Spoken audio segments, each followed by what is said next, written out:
ഭാര്യ അഡൾട്ടറിയിലാണ് ജീവിക്കുന്നതെന്ന് തെളിയിക്കുന്നതിന് direct evidence ആവശ്യമില്ലെന്നും maintenance നിരാകരിക്കുന്നതിന് അഡൾട്ടറിയുടെ സാഹചര്യ തെളിവുകൾ മാത്രം മതിയെന്നും ഹൈക്കോടതി. ഭാര്യ അവിഹിതത്തിൽ ജീവിക്കുകയാണെന്ന് ഭർത്താവ് പരാതി ഉന്നയിക്കുകയും അതുകൊണ്ട് മെയിൻ്റനൻസ് അവകാശം നിഷേധിക്കണമെന്നും ആവശ്യപ്പെട്ടാൽ ക്രിമിനൽ പ്രൊസീജിയർ പോലെ അഡൾട്ടറി സംശയമന്യേ തെളിയിക്കേണ്ട ഒന്നല്ല. മറിച്ച് അങ്ങേയറ്റം സാധ്യതകൾ മതിയാകുന്നതാണ്.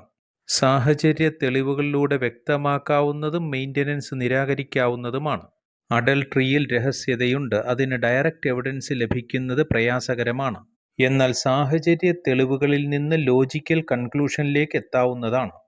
ഈ വിധിയിലൂടെ നിരപരാധികളായ ഭർത്താക്കന്മാരിൽ നിന്ന് CRPC 125 വകുപ്പ് പ്രകാരം ചിലവിന് വാങ്ങിയെടുക്കാൻ ഇത്തരത്തിൽ ജീവിക്കുന്ന ഭാര്യമാർക്ക് പ്രയാസകരമായിരിക്കും.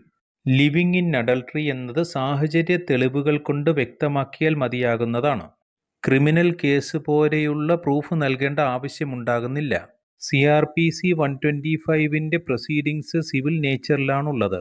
അതുകൊണ്ട് തന്നെ തെളിവുകളും സിവിൽ നേച്ചറിലായിരിക്കും. ഇത്തരത്തിലുള്ള ഒരു ഭാര്യയ്ക്ക് സെഷൻ 125(4) അനുസരിച്ച് മെയിൻ്റനൻസ് ആനുകൂല്യം ലഭ്യമാകുന്നതല്ല. അഡൾട്ടറസ് ലൈഫിലാണോ ജീവിക്കുന്നതെന്ന് വൈഫിൻ്റെ ബിഹേവിയറും സാഹചര്യങ്ങളും സറൗണ്ടിങ് ഫാക്ട്സും വ്യക്തമായാൽ ലോജിക്കലായ ഒരു കൺക്ലൂഷനിലേക്ക് എത്താൻ കഴിയും.